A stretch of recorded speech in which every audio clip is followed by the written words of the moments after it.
What's the crack? Welcome to the Irish Voice podcast. We missed last week after some, what do you call it, scheduling Flopping issues? about. Flopping about. Fucking about. That's exactly it, as the Irish say. But we're back again this week to dissect what has gone on in another chaotic period in Manchester United's season. So we have the West Ham game to go through, and we have the Wolves game to go through. Some developments starting to happen now in the transfer market, so we'll talk about them. Joshua Zirkzee news coming through today, as well as the development in the Carlos Baleba saga. Another thing I want to talk about is Ruben Amorim and the Manchester United Academy. I want to get your thoughts and views on it. And then to finish off, we will have a look at what Christmas looks like for the mighty Reds. And also a final chat on why Manchester United seem to have found themselves in a rut of Monday night fixtures, which I'm not happy with. But So, first off, we will start at the beginning. West Ham. I thought it was shite. I'm going to go first this week. It was shite. It was hapless. It was the most pathetic thing I have seen in a while. Especially after the Palace game, after that Palace result. That was shambolic. Now, Palace, I have to say, our manager spoke really well, because when we beat Palace, as fans tend to do, a lot of people got giddy and come on the forums going, we beat Palace. Palace are a brilliant team. It's a fantastic win. No, guys, it was shite. It was 45 minutes of pure and utter dross. 2 moments, 2 goals, and then we kept Palace out. It's feeling very Ten Hag-y to me, where United are winning game in moments, but with no free-flowing play. Then you go into the West Ham game, and even though they scored, it was just dire. So poor to watch, so boring, so lethargic. West Ham get their well-deserved equaliser and get out with United dropping 2 points. Wolves was encouraging in the second half. The first half was more of the same that we used to see. So instead of dissecting the games as we usually do, because United have been so consistently shit recently, what is wrong with Man United? A lot. Where you go, Kier? You get first dibs. I always seem to get first dibs. I'll pick on your good points out. It's really hard to pin. I think a lot of times, we talk on the group chats and stuff, like we really get made look shit because of our lack of midfield and decent wing backs, and especially now when we've missing now. Delit's been brilliant, one of the standouts this season. You know, compared to the rest of them, he's one of the only very few I would keep in that team. It just shows when we miss. Delit's missing, Maguire's been missing in the back, no midfield. And Mbeumo and Cunha have been off the boil as well. And I think it comes down to, as well, I think, the intensity. Amorim calls a spade, and that's what we like about Ruben Amorim. He comes out and he calls it. Doesn't bullshit the fans. He doesn't try to fluff it up a bit, and he's honest. Even if we win convincingly, he's not going to, we're brilliant, blah blah blah. No, we'll call saying how it is. But it's just inconsistent, as we expected this season to be, and I expected this season to be. And fans get giddy and think, we're going to get top 4, or we hadn't dropped points, against West Ham where we should have won, or Everton against 10 men, the 2 draws. We'd be sitting on 30 points, we're sitting top of the league. We're not top of the league because we don't deserve to be top of the league, and we're not a top of the league title race team. And that's just the sad truth. That's just the truth about it.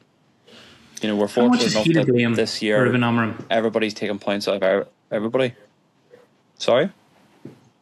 How much is he to blame for the current form of the football team? He's not absent from blame. I don't think. I think some is in game management. I think, and substitutions haven't been great. Now, he doesn't have, not sticking up for him, but he doesn't have a whole lot to take off the bench to improve. But I think there's certain situations, even looking to where we're playing against 10 men, and we spoke about that and stuff, and there's not much he could do with subs, but it's management and time and tactics and refusal to change his way of playing sometimes is costing us points. And I think that was it. Ruben Amorim said it himself. Has he been coaching really? Is it 6 or 7 years in a full-time coaching position? Something like that. Something like that, isn't it? 6 years, I think. Yeah. Just turned 40 years old. One of the youngest managers out there now. He is going to make mistakes. He's not perfect. You can argue that for him as well. But in some situations, he is partly to blame. Now, the majority of the blame, if you're not giving 100% for the badge and the team, that shows. And I think there are some, though, Kieran, that think that these players are given 100% with what they can in the system they're playing in, and it's that poor because of the manager. So I suppose that's what I'm driving at.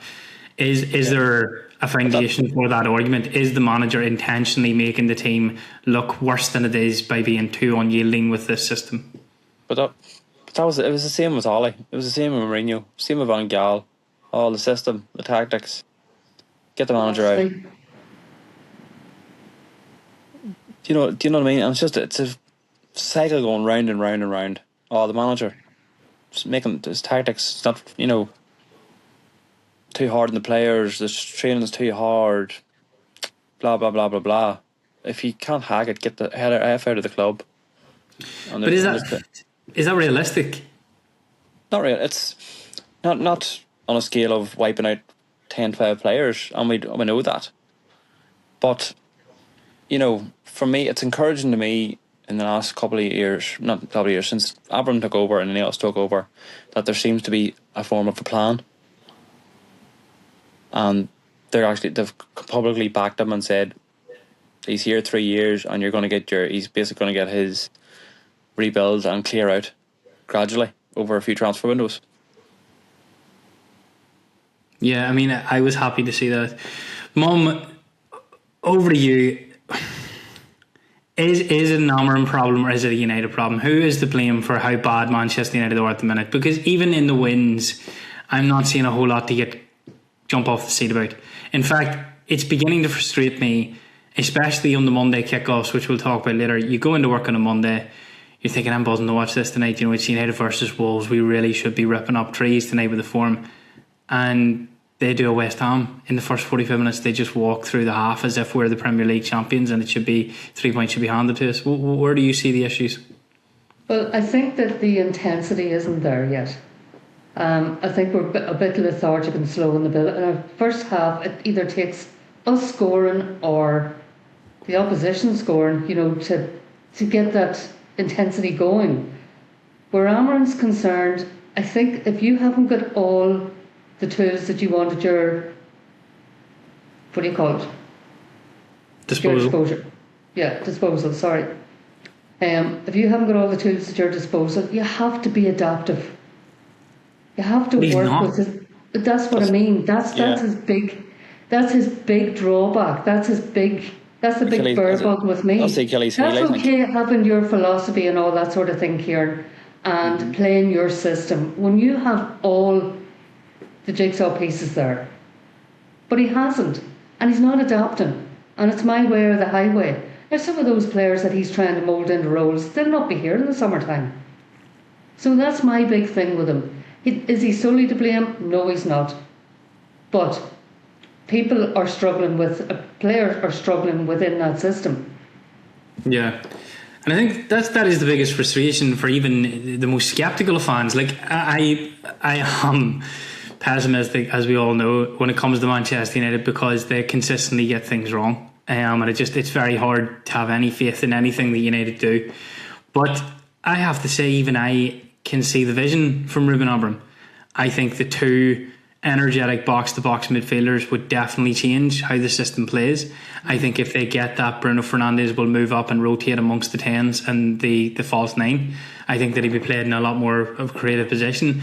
I'm starting to see that Bruno Fernandes would be given more allowances if he had a holding midfielder behind him, because when he gives the ball away, that holding midfielder could cover his mistakes. It doesn't leave us just open, because we give a Baleba for an example. If Baleba is behind you and you misplace a pass in a Kante, Claude Makelele type player, Baleba is like, well, I need to work hard now to get that ball back and give it back to Bruno. Okay, you failed once, fail again. And if you fail again, I'll help you get it back, and then go and fail again until you get it right. type thing. Whereas when Bruno loses the ball now, I get so frustrated because I'm like, you're the centre midfielder, lad. You cannot flippantly flick the ball away in centre midfield because then they are on the defence. It's not like they're going to have to go through our midfield. You are the midfield. You've just let our defence have it now. Bowen comes streaming forward. You know, West Ham just came bored in droves at the end of that game as if there was no midfield there to go through. And Wolves at the end of the first half, I thought, oh my God, they're going to do us 2-1. They're going in 2-1 here. They were all over us. Bellegarde just run rampant at the end of it. No one could stop him.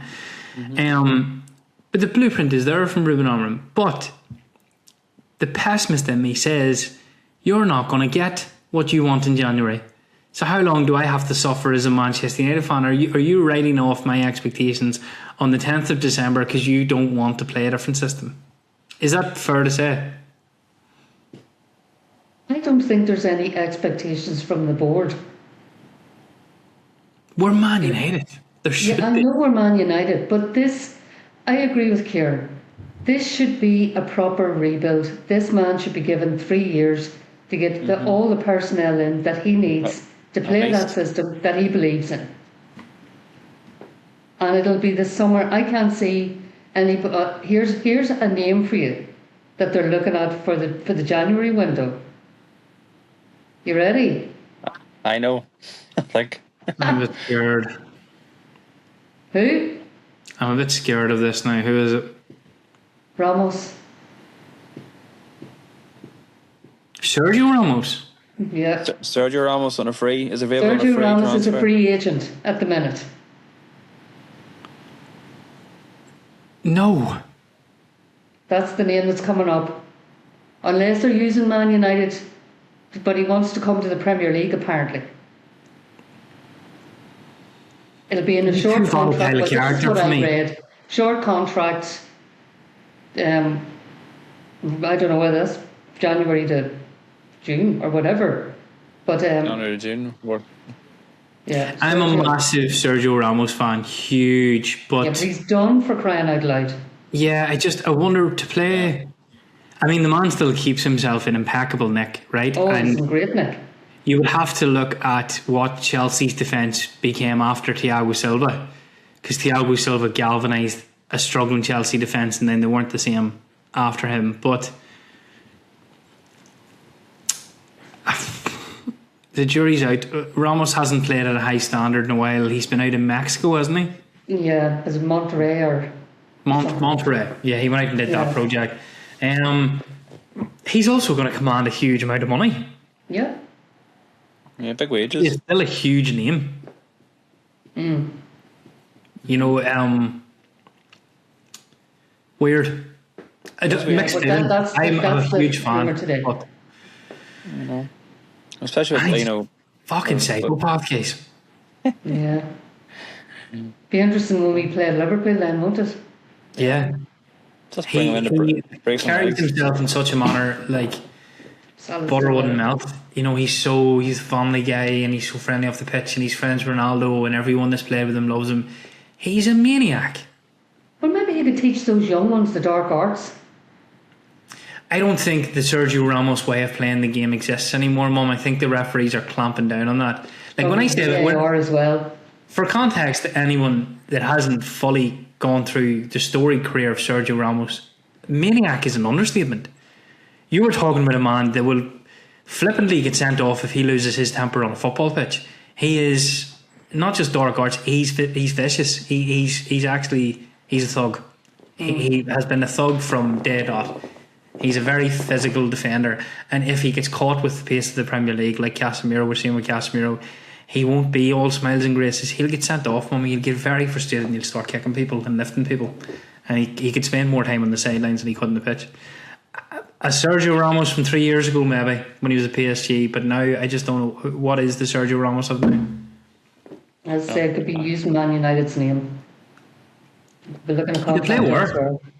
Because he couldn't go on to the right side of the three, because I think we're starting to notice that we're really struggling with pace there, right? So we'd have to go into the middle. Is Matthijs de Ligt going to play on the right side of the three? Is Harry Maguire going to play? Be weird. So I thought they were rotating Maguire and de Ligt in the centre. Yeah. But then young Aidan Evans in there now.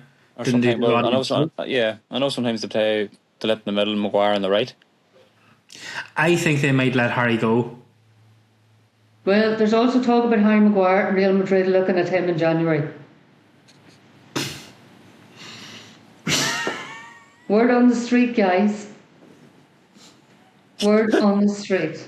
Does the count on the eggnog, is he? Yeah, the Baileys. Oh, I'm not dignifying that with a response. go on. Give us one, Ray. What do you say to that? Harry Maguire, from the forgotten man of Manchester United to the promised man of Real Madrid. Next Galactico, but Yeah, if Harry Maguire goes to Real Madrid, I will start a GoFundMe for that statue to be built outside Manchester United's ground for the greatest comeback story ever of any Manchester United player. Like, he was out the door, Big time. stripped of the captaincy, embarrassed, yeah, sent in to the talks wilderness. for West Ham, wasn't he? Yeah, I think most And then people he wanted clawed him. us into the final of the Europa League, tried to save us in the Europa League, and is getting a move to Real Madrid. Fairy tales come true, by. Also, Mum, you need to lay off It's the drink for a while. You know what? You need to lay off the alcohol for a while. I'm only telling you what I read. Where is that coming out? Is that coming out of Spain that Harry Maguire could be an option for Real Madrid? Both rumours are coming out of Spain by publications I've never heard of.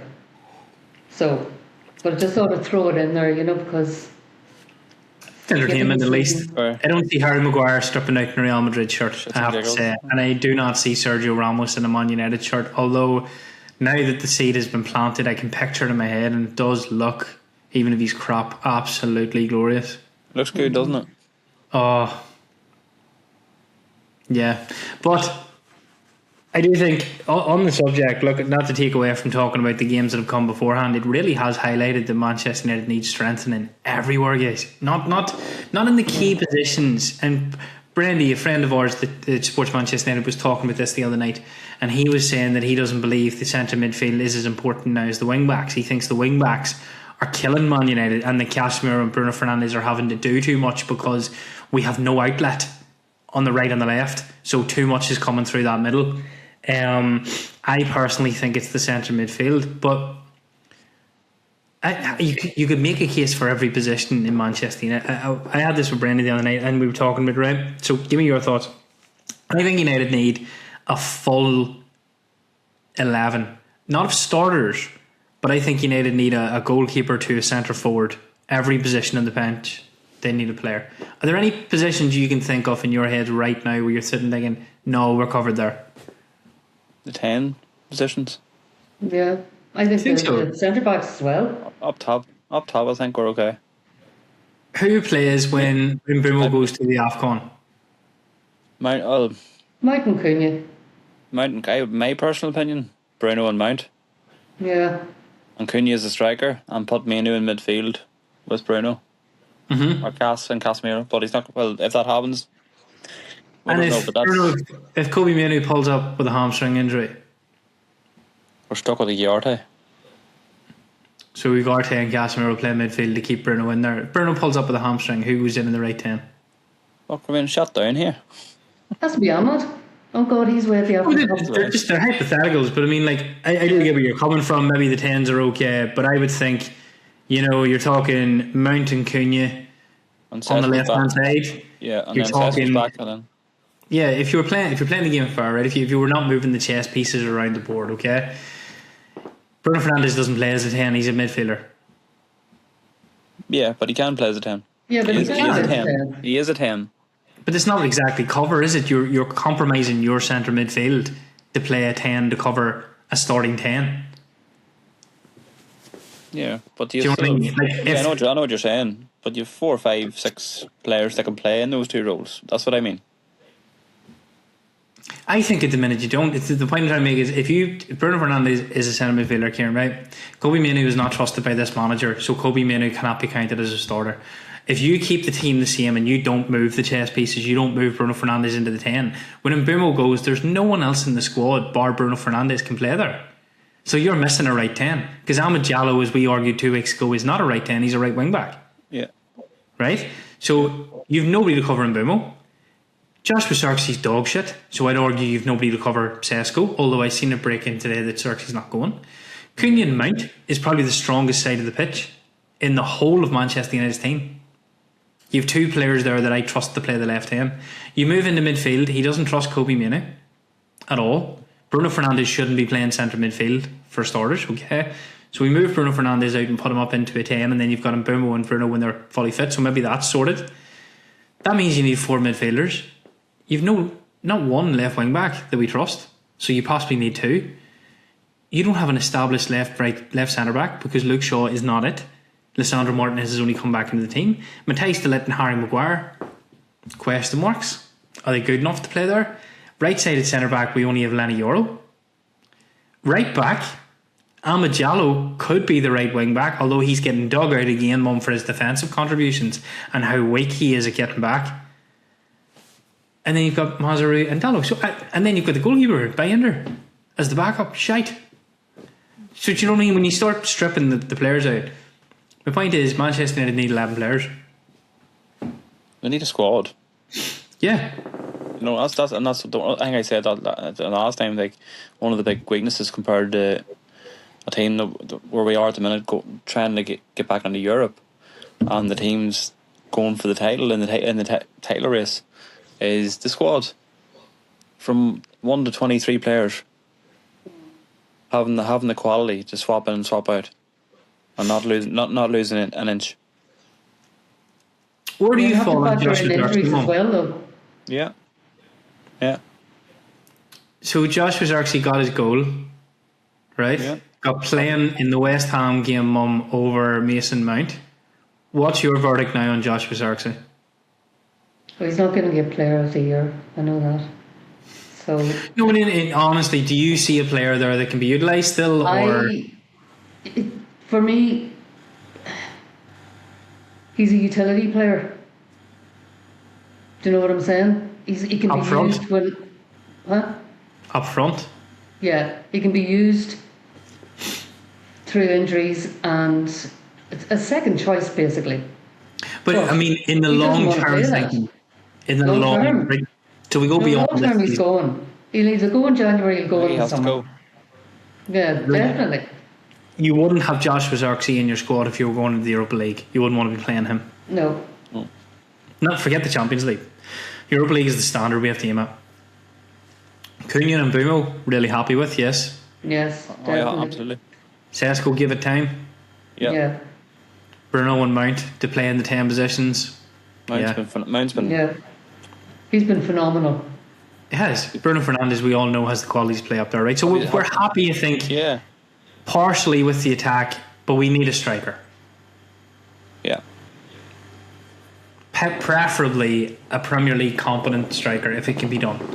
We need an Ollie Watkins-esque player, I think. An Ollie Watkins, and Ivan Toney, a fucking Callum Wilson, somebody who just doesn't need to start every game, but comes in and has an instant impact with physicality, and you can just aim at, just lump the ball at them and hope something happens. That type of striker, especially when you're struggling against low blocks and stuff. Somebody who knows that they either have to come to the edge of the box or throw themselves in for headers to make something happen. Bit of chaos. Into the midfield, there's no point talking about the midfield. We all know the issues there. Right wing back, another one for you, Mum. I'm just thinking of the people that you staunchly defend, right? Do you still see Amad Diallo as Manchester United starting wing back?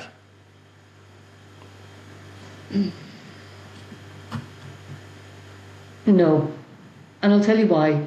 Amad Diallo was great, and he was great to watch because he would take players on and, he would skin a player and take it down the line and cross it in. He's afraid to do that now. He really annoyed me during the Wolves game.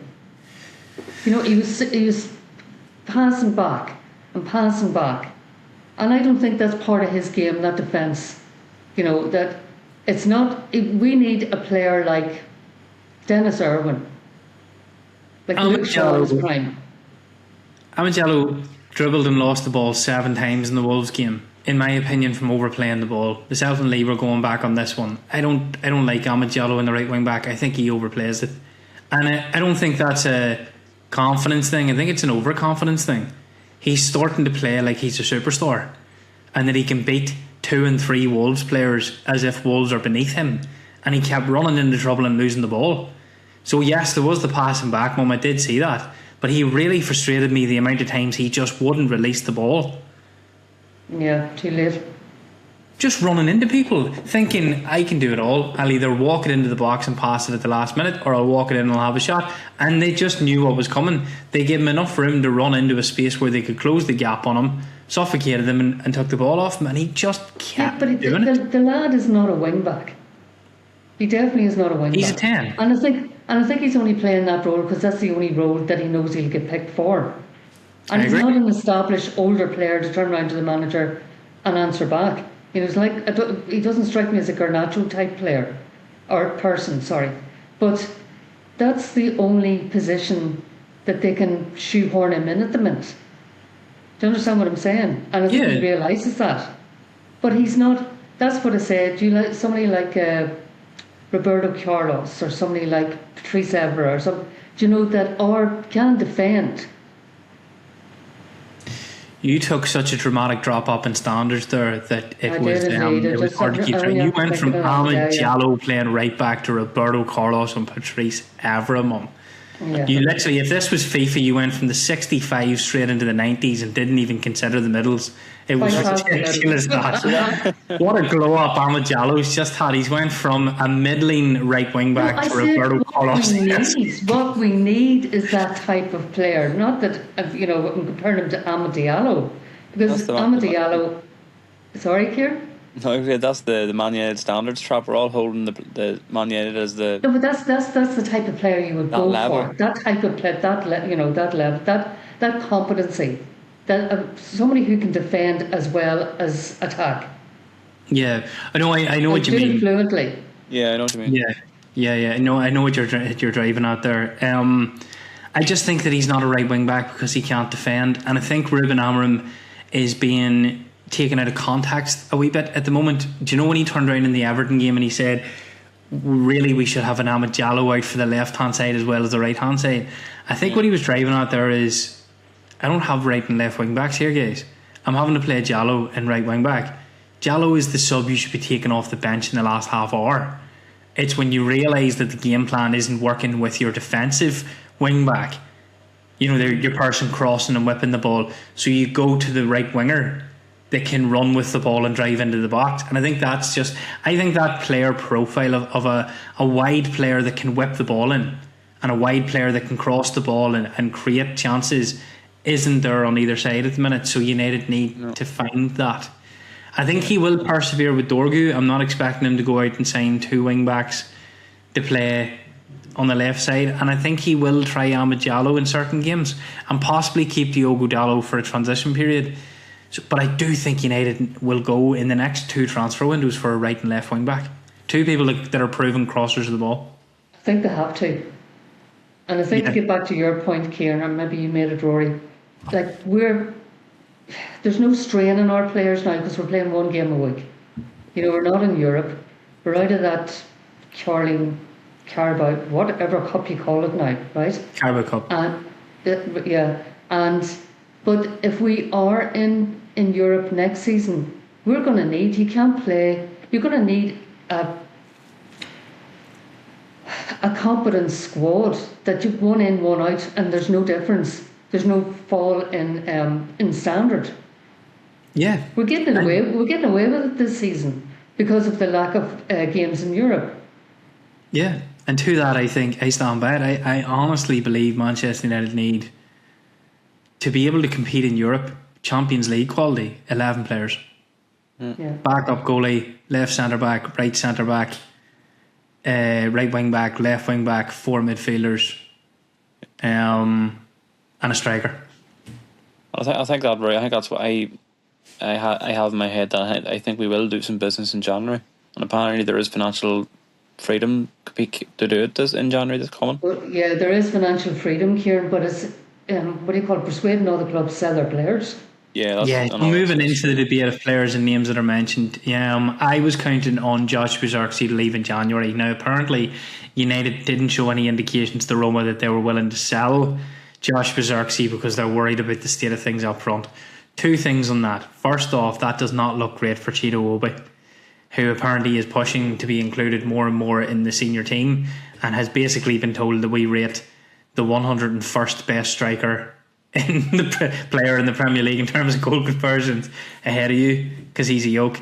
And also, it limits what Manchester United will do in the striker space, and I really do think that Benjamin Sesko will need help this year. But apparently, Manchester United have got money to spend in January, but Mum has hit the nail on the head. It's who's willing to do the business. I have read Elliot Anderson and Adam Worden are virtually impossible to get out of their football clubs in January. I've read that too. In January, yeah. Yeah. But it's Carlos Baleba that I'm more reading now that because he's unsettled. Yeah. And they've dropped the price. Okay. There was also really strong rumours that Hjulmand could leave Sporting Lisbon. Yeah. A few teams are looking at him as well. Other teams, Arsenal, Liverpool, and he was rated in the summer at 45-50 million. 42 million. Those apparently we made an offer. We tested the waters with him. Yeah. In the summer. So if you're not going to get Anderson and Wharton in this window, go for Hjulmand and Baleba. Squad. Why not? Yeah. Do you know what I mean? If you can Carlos get Baleba him. is Casemiro's replacement. Yeah. He is a box-to-box all-round midfielder. He's a ball-winning midfielder who has energy, pace, and is there to win he's a press monster, essentially. He gets up the pitch, condenses you in, and keeps you there because he works all over the pitch. Apparently Hjulmand is the same, and he's a Ruben Amorim player, and I know that we drew comparisons to Ten Hag's former failed project where he tried to essentially get the band back together and it fell flat in its face. But a midfielder that understands the Amorim system could be perfect. It would be a big help, especially when we're getting caught out that much in midfield. Yeah. And then you can push Bruno further up the pitch. Further up and allow Bruno to drift up. Yeah. Creates depth at the end of the season. You'll have Mbeumo, Cunha, Mount, Bruno, Sesko, all as options, and you don't need that striking reinforcement then because you're giving yourself more options with a false nine. You know, Cunha, Mbeumo, Mount, Sesko, Bruno. You know, stacked. 5-6 players that can all play in attacking. All of a sudden, the top half of the pitch is solved. Okay, you still possibly have gaps in the midfield, but it's dramatically lessened by the sense that Baleba can rotate with Casemiro and Kobe Minu can still get the chances in when Hjulmand would have to come off the pitch. Now, if Manchester United had ambitions for this season, right, and wanted to flex their might, apparently Elliot Anderson can move if it's 100 million. In January? Yeah. I can't see it, Rory. Not with the precarious situation that Nottingham Forest is in. He wants to go though. Yeah. Well, if he pushed for it, and he said I want to go, and Forest say you can go if a team offers 100 million, we let you go. So it's rumours and bullshit, Kieran, but apparently that was the conversation. Apparently him and his agent have let Nottingham Forest go, that they know that they would like to entertain offers for him. Apparently this happened in the summer as well, but he's staying loyal to Nottingham Forest and he's not making waves. But Marinakis will have told them a figure, and you could run into a situation like Alexander Isak where Elliot Anderson, Manchester United turn around and say, right, we can pay the 100 million or we'll give you 80 plus 20 and added benefits and add-ons and whatever, you know, but we can't pay it all up front. And Anderson just loses his shit and turns around and says, well, you said 100 million and they're paying 100 million and you still won't let me go. And he goes to war with the football club. Now, we've seen Gibbs White do this to Marinakis and he got slapped on the knuckles and told to fall in line with a new contract. But, you know, it would make for very, very entertaining January if Manchester United tried to pry Elliot Anderson out of the Nottingham Forest camp. Yeah, well, it would show big ambition and planning as well. It would show a bit of, you know, ambition by any of us and the club and forward thinking and going for it in January. Do you know? As if, you know, because it's realistically, you know, I know we're inconsistent all season. We're still picking up points and we're better off than we were last season. You can see improvements in areas, but we are somehow sitting a point off the top four. And I think we said, like, if come into the Christmas games, and we're in the top 4 or a point or Just two. have to be in touching distance, Kieran. Yeah, and then So we we just have to keep up there. And getting the players back from AFCON, getting a few players back from injury. Mount's on fire. Martinez back into the team. Why not invest a bit in January if the money's there? And you look at the other teams around us that are dropping points. Yeah. But I think it's a nice statement, and I've heard plenty of people make this since Wolves were 1 point off 4th, guys. We're also 3 points off 12th, guys. Oh, I know, in context, we're 1 loss away from dropping to 12th. Very up and down. It is very congested in the Premier League this season.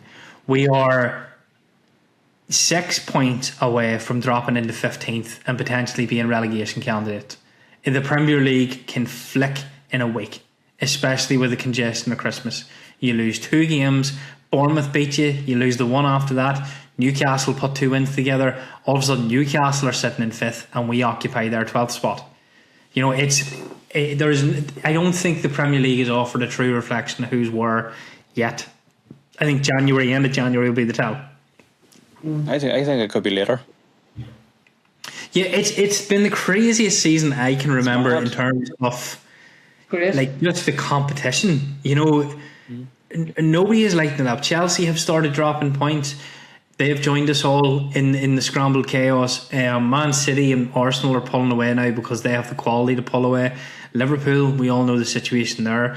Newcastle can't get it together and go on a run. Tottenham in exactly the same mould as we are.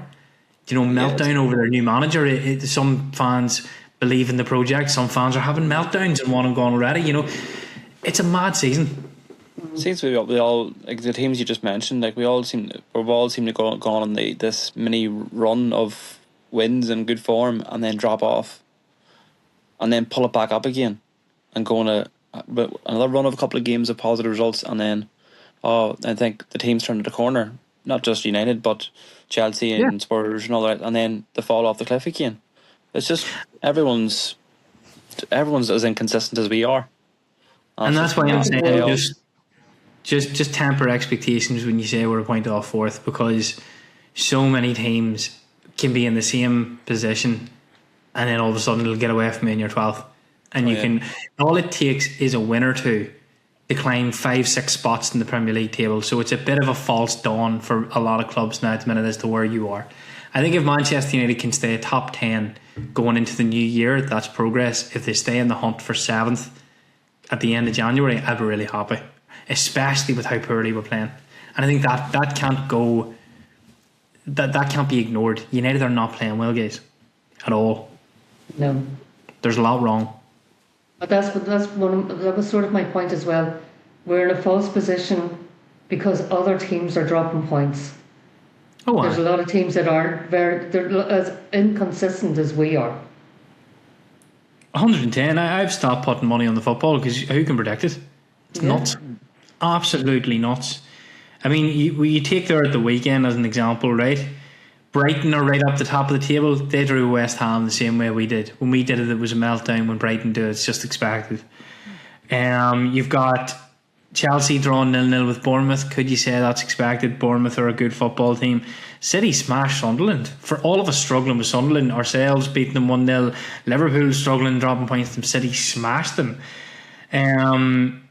Leeds and Liverpool, mental. Yeah, Leeds beat Chelsea 3-1. Leeds beat Chelsea 3-1, Kieran, and bullied Chelsea into a 3-1. Yeah. Leeds could have got something against Man City. Yeah, they should have. So, yeah, I think realism is the word I would use that Manchester United fans need to have going into January. We could be in a very strong position come the end of this month. We could be season over by the end of this month. It's just that close at the minute. It really is. So pushing on then to other things, just want to have a chat around Ruben Amorim's comments on the Manchester United Academy. So everyone has seen this story and everyone has shared an opinion on this story, okay? I'm going to shut up for a while and let you share your opinions. So Ruben Amorim was quizzed on Kobe Mainoo, and it sparked a debate between him and a journalist in a press conference over his use of the Manchester United Academy. he made a statement, and I'll paraphrase here, saying, look, I know you love Kobe Minu, but there are other players in the team. I see what they're like in training. These are international players. These are players that are playing first team for their country. You know, they're experienced players, and they're being used in this moment because that's what I need, not Kobe Minu. He then was pushed further and said, look, you obviously don't like the academy players because you don't use them in your team. Shea Lacey sits on the bench. Kobe Minu has been ostracised by you. And he defended it and said, no, Manchester United have so many professional international players that I am playing what I need in this moment, and that doesn't mean that I don't like the Manchester United academy. Which people took in two ways. One saying, fair play, Ruben Amorim, that's a show of strength. And other people were saying, okay, well, you just answered the question. You don't rate the Manchester United academy. You don't think they're good enough. And for a man with a history of promoting youth, you obviously aren't doing it this season. So, my question to you is, how important in the modern era is the tradition of using academy players? And is it a case of Ruben Amorim being afraid to use them because he's afraid to lose, or they aren't good enough? So we'll start with you, Mum, because you watch a lot of the under-21s and you've been a Manchester United fan for longer than the two of us. Does it annoy you that he's making that statement, that he's not using the academy at the minute? Is that a consideration of yours, or is it just a case of more noise? No, because they're not good enough. No? No, they're not. I mean, there is a big leap between the under-21s and the Premier League. And I know it's always been a tradition that we've always had a youth academy in the matchday squad. But going back to Chido Obi, apparently I can remember an interview with Amorim, and he said about, yes, he's improving, but he also needs to improve his personality. That he's a lad that came from Arsenal and thought that he would go right into that first team at Man United. So in other words, he's saying, temper your expectations. And see, there's a big kickback now on Kobe Manu, who was at Rio Ferdinand said, oh, if I was him, I would leave. That is ridiculous. Scholes has come out and said the same thing. Forget who else came out and said it. Nicky Butt came out and said United would spend 50, 60 million if he played for another Premier League team to bring him in. Yeah. And I mean, you have players who will not fit into that, good quality players who will not fit into that system. And he's the manager, his philosophy, and he has to pick the team. And he has to pick the team to win matches. Now, I don't know what your opinion is of him. I thought Kobe Manu was great when he came onto the scene. And maybe all of that's gone to the lad's head. I don't know his personality. However, watching him, he hasn't pulled up trees when he's got his chance. Kieran, what do you think? I'm not a Kobe Manu fan, so I'm the worst person to answer that. I've never thought that Kobe Manu was the elite talent that he got bigged up to be. And I do think that Manchester United fans overhype and over-glorify every flicker of talent that comes through our academy at the minute. And I'm going to make a bold statement. I would love Ruben Amorim to not put anyone from the academy on the bench and just break the streak. I'd love for him to be that one manager that just kills. I don't care. You need to step into a modern era of Manchester United and take all of the old bullshit and throw it out the window so that he can exist as the United coach. And the ultimate show of strength he could do is fuck everyone off and drop everyone from the academy for a game. Just one game. Then he can bring them back in if he thinks they're good enough. But just the ultimate, I am here to do things my way. It's like it's the shadow of the past hanging over every manager that comes in. Oh, you have to do this and you have to do that. This is the way. Why? Yes, United. Tradition. Yes, Manchester United should play a certain way and all the rest. And I agree. I know what you're. I'm sorry to interrupt you, Kieran. Right, that's coming from the pundits. Tradition, and not the United way. And United always played with wingers and blah blah blah blah blah. That's the Nevilles and the Ferdinands and all that. We all have mouthpieces now, or platforms on social media with our podcasts and all the rest. And it's especially if you drop an English player. You know, they've been on this out bullshit. If Kobe Manu wasn't English. I was going to make that point. You're right, Jacqueline. I didn't want to make that point, but you just called it there. It's like, if Kobe Manu wasn't English, would it be the same thing? No, it wouldn't. No. I don't think so. Wouldn't be spoke about. If he hadn't fielded that time for England, Kieran, there wouldn't be the fuss there is now. No, it's like, he was 18 months ago. He was scored in the FA Cup final, and he was in the team for the Euros in England. Oh, The he was Euros. one of the best in the World Cup as well. That's your English. In the Euros, yeah, one of England's brighter sparks in the Euros, I think it was called. Yeah. The drop off in quality between international football and Premier League football is ridiculous. I mean, contextually, that's a fucking mad statement, but Yeah, they get to run with it in the press because no one checks them on their crap. exactly. And I agree with Jacqueline as well that, when Kobe Mainoo has got his minutes this season, he hasn't done anything spectacular or Was impressed. look like he's busting the gut or making the effort to this is what I can do. He's trying to show the manager, play me next week. I should be starting this team. He hasn't grabbed the game by the scruff of the neck and done something positive, constructive with the ball. And I know, Yeah. it's, And I don't want to make the whole thing about Kobe Mainoo. It's more about the United Academy guys, okay? But one thing I would say on Kobe Mainoo, and to that point, is Kobe Mainoo is a very good player when he's played in the right position. At the back end of last season, he was not played in midfield. This is a new development this year where we want him played in centre midfield. If you cast your minds back to the Europa League and when he was getting minutes, it was as a 10 either side of the striker. That, I believe, is where Ruben Amorim sees him in his best position and is trying to coach him to be a more all-round centre midfielder. Give it time. Give it time. He has a lot to learn. It's a totally different role in a totally different system, and we're expecting him to be Zidane straight out the gate. Yeah, but that's a good point, because I mean, do you play him over Mbeumo or over Cunha? No. In the same vein that you do not play him over Bruno Fernandes, because he's a lesser version of Bruno Fernandes. Sorry? He's a lesser version of Bruno Fernandes. Amorim keeps making that point. He plays in Bruno Fernandes' position. Do you want me to drop Bruno? No? Then stop hounding me. No, well, he will be behind it. But I just mean in general. Like, so it's interesting to see that you guys are kind of thinking the same as I am. So does the Manchester United Academy still hold the weight that it used to? I mean, it used to produce phenomenal talent, and do you know what? It hasn't done badly. I mean, we sold Garnacho for all amount of money. I personally hope I wish him nothing but ill, because he's a hateful wee rat. But Kobe Mainoo came from that academy as well and is doing decent. I think he's an element. I just don't know where he fits in the minute. So how does Ruben Amorim get around this? Does he simply flippantly say nothing and ignore it, or does he take a stand against it? Or do you think that traditions should be upheld like this? Like, is he maybe in the wrong here? Should he be trying to bring, say, the Shea Lacey's of the world into the team? No. I don't know. I think it did come out there in, like, reading a few stories that he does regularly go and watch the academies on the under 21s and under 20s.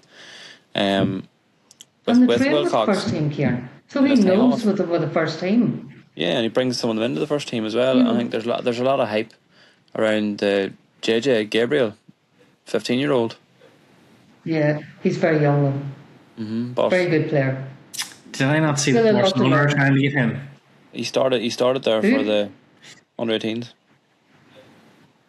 Yeah, I think I read that he is only 15 years of age and can't sign a professional contract, and I think the Barcelona representatives are trying to convince him that he'd be best served coming to La Masia. Yeah, there's a couple of them. Because of his style of football, they're trying to convince him that his style of play would really suit La Liga, and that he should come over there and that they could fast track him into the first team, because they're lacking striking options at the minute with Robert Lewandowski on the horizon of return. So I did read that hopefully he looks a baller.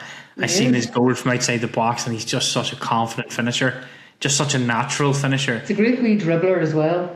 Yeah, and do you know what? There is the perfect example to use, guys. Okay, does Ruben Amorim hinder the successes of a JJ Gabriel by showing them that it's a hard route to get into the Manchester United team? Well, one way to find out. It could be a drawback.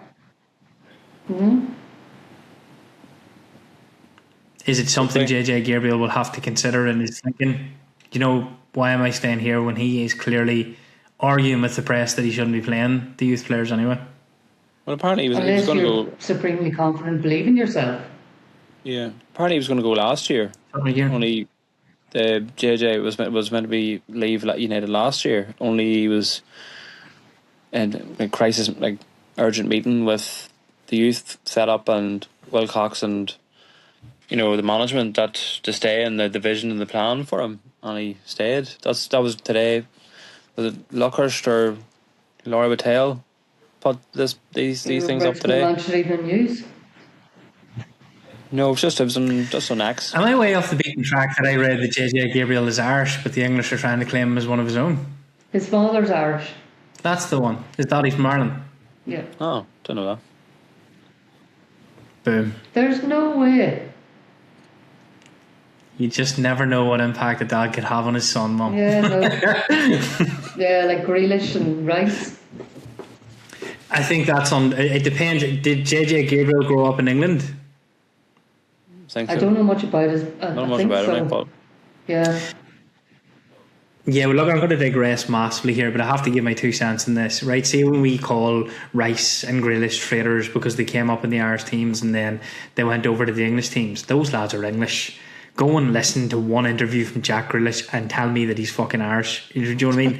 He used that to get ahead.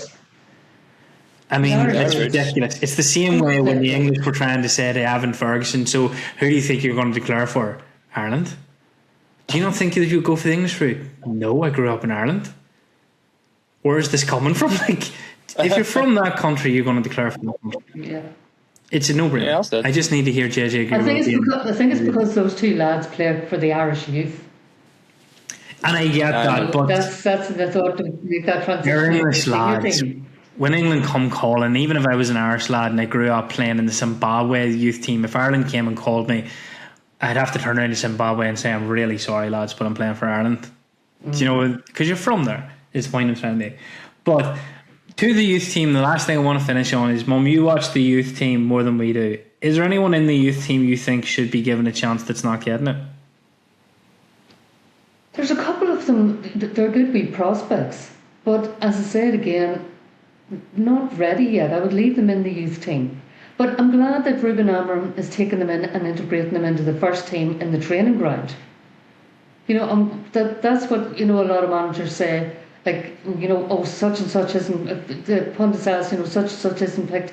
He said, you don't see what I see on the training ground. Yeah. And then you want youth players to develop. You don't want to push them into the limelight if it's too soon for them, because then you could destroy them. Especially the way the journalists are in England. Yeah, or you create a media monster like we have done to previous talents such as Garnacho. I can't say Kobe Mainoo because Mainoo says nothing. He doesn't seem. He's so quiet. He seems very humble. Do you know what? He seems respectful. I can't fault his behaviour. It must be very, very hard on him to be under a manager who is telling you, you're the future kid, you're our new midfield, you're going to start game after game. You, Garnacho and Hoyland are the new trio. We're going to build something in United, and then that manager gets the sack, and a new manager comes in with a new idea and a new philosophy and looks at it and goes, actually, I don't even think you're good enough to start over one of the 10s, so you need to sit on the bench and learn how to play midfield for me. That's soul destroying. So I think the testament to who Kobe Mainoo is as a man, the player, will be in January. I won't be angry if he goes off to get first team football somewhere else on a loan. I won't even be angry if he goes for the door, because I think United created that situation for themselves. I will be a real Kobe Mainoo fan if he decides to stay, sticks it out, works hard, tries to get into the first team, turns around and fobs off the noise and says, well, do you know what? Bruno Fernandes is a world class player and that's who I'm behind, guys. So I'd be happy if the manager gave him more minutes. Yeah. Well, just so we can build up that consistency. That match fitness and stuff. And the kid is 20. I think he doesn't get minutes. I've said this before because he struggled when he partnered Manuel Ugarte in the Grimsby game. It was horrendous. It should never happen again. Wrong partner, Rory. Yeah. I think it's very hard to drop Bruno Fernandes out of the team, but has he turned around to Kobe Mainoo and said what Kieran said earlier? when Kieran checked me on my math with the 11 players, has he turned around to Kobe Manu and said, look, AFCON is coming. Yeah. I need you. You're going to play when the players go to AFCON. You know, so will he partner Casemiro? Has he turned around to Kobe Manu? And I made this point to you guys last week and said, look, we are going to sign someone in January, okay? You need somebody to cover your ass who's energetic to do the running for you so that you don't get yourself in trouble playing midfield, okay? It's okay if Bruno slips because Bruno has credit in the bank. You don't. You'll be roasted like the Grimsby game. Let me get you someone and let's see how you fit with that person's style.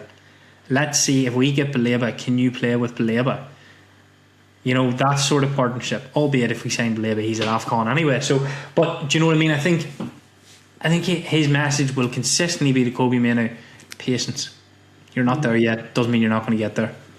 Yeah. And that's one thing young people don't have, is patience. Exactly. And this like the media as well, and the fan base, a lot don't have patience. Yeah.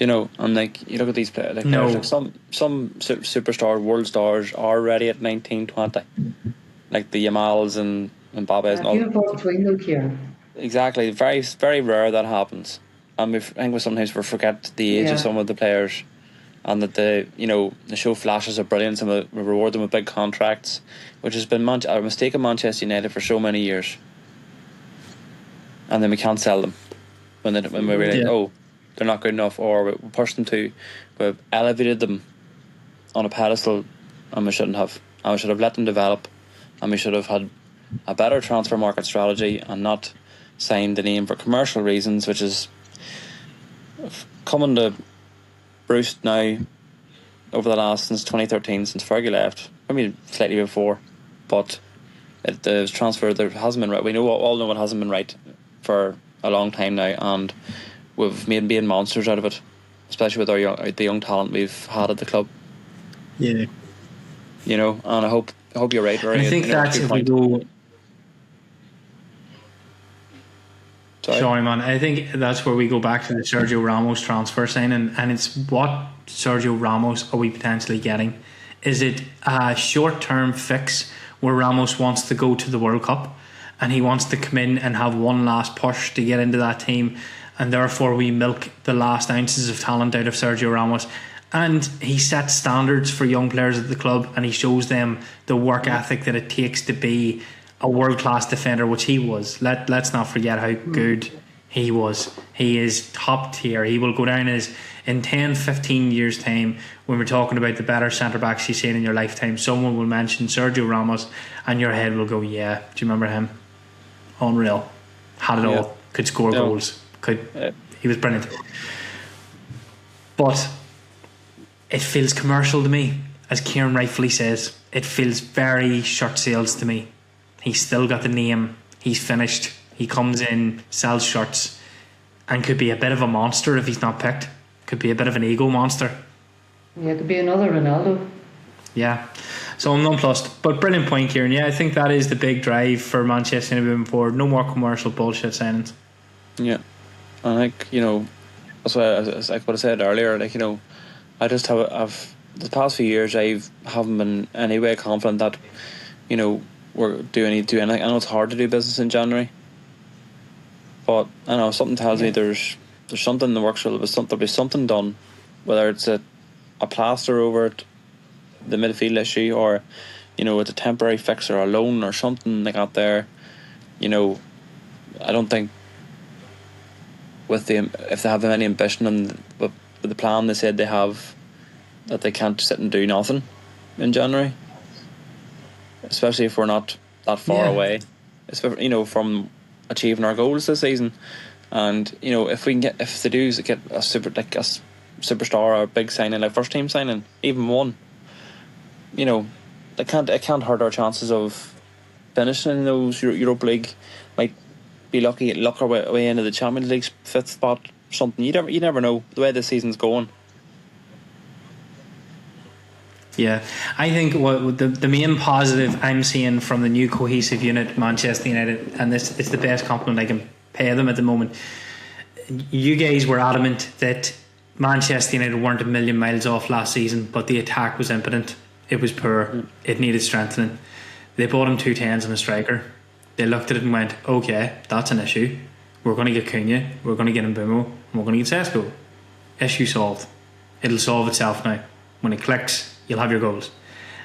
He will be constantly feeding back to Wilcox and Barada. I cannot control games. I am losing points. I am losing my mind because I cannot control the midfield. I can't stem the flow defensively of them coming at us, and I can't get forward quick enough to make it look coherent in attack with my new attack because the midfield's so poor. And rather than take it on board and weigh up the options, are we going to keep this manager? What's going to happen in the future? I fully trust this board to sit down, have meetings and go, how do we fix this in January, guys? How do we find, whether it's loans, moves, transfers out, transfers in, how do we get this man the help that he needs in January to try and look at the back end of the season? And I don't know how that's going to look, but for the first time in years, I'm fully confident it'll happen, or it's happening at the minute. That there are plans and schemes and meetings happening to try and work out, as Kieran said, how can it be done? There has to be players come in January. How do we make this happen? How can we convince? Yeah. Who's willing to make the jump? I still arrogantly don't think convincing is the issue. I think it's what manoeuvres can you make to pry people out in January? January's an ugly window, Kieran, because for every player that a team loses, they have to look at a replacement. Yeah, and wasn't it Fergie said there's no value in January? Oh no, you'll overpay.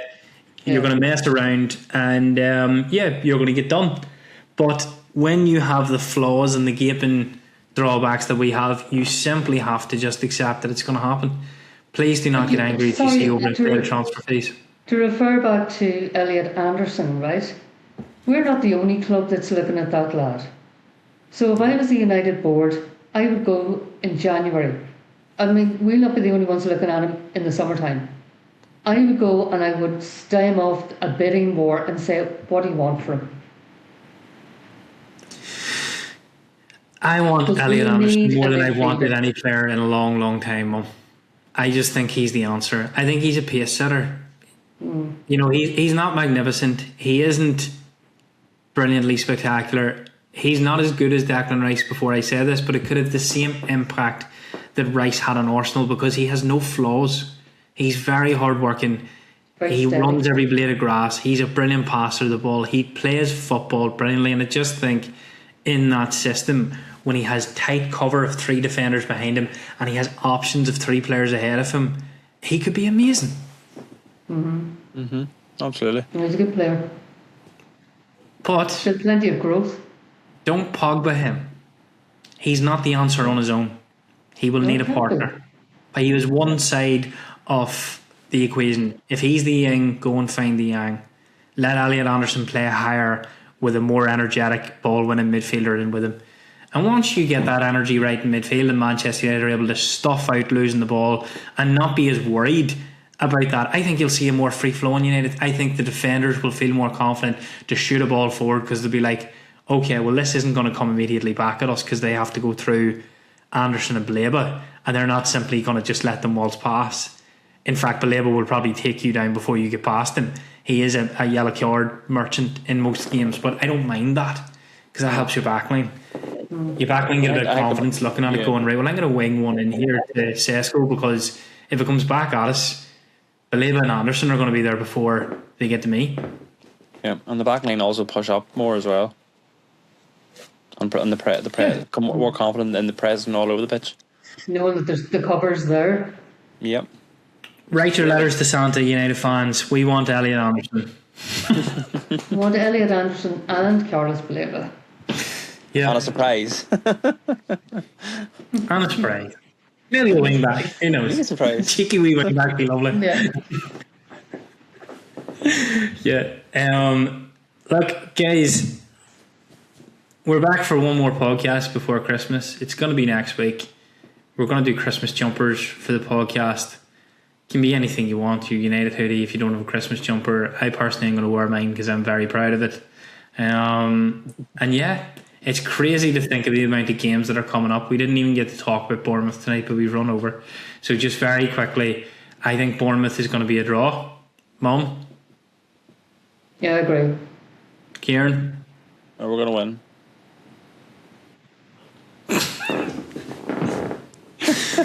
The master of hopium is back. Okay. No, it's going to be a redemption You've from that. tempered my expectations, Kieran.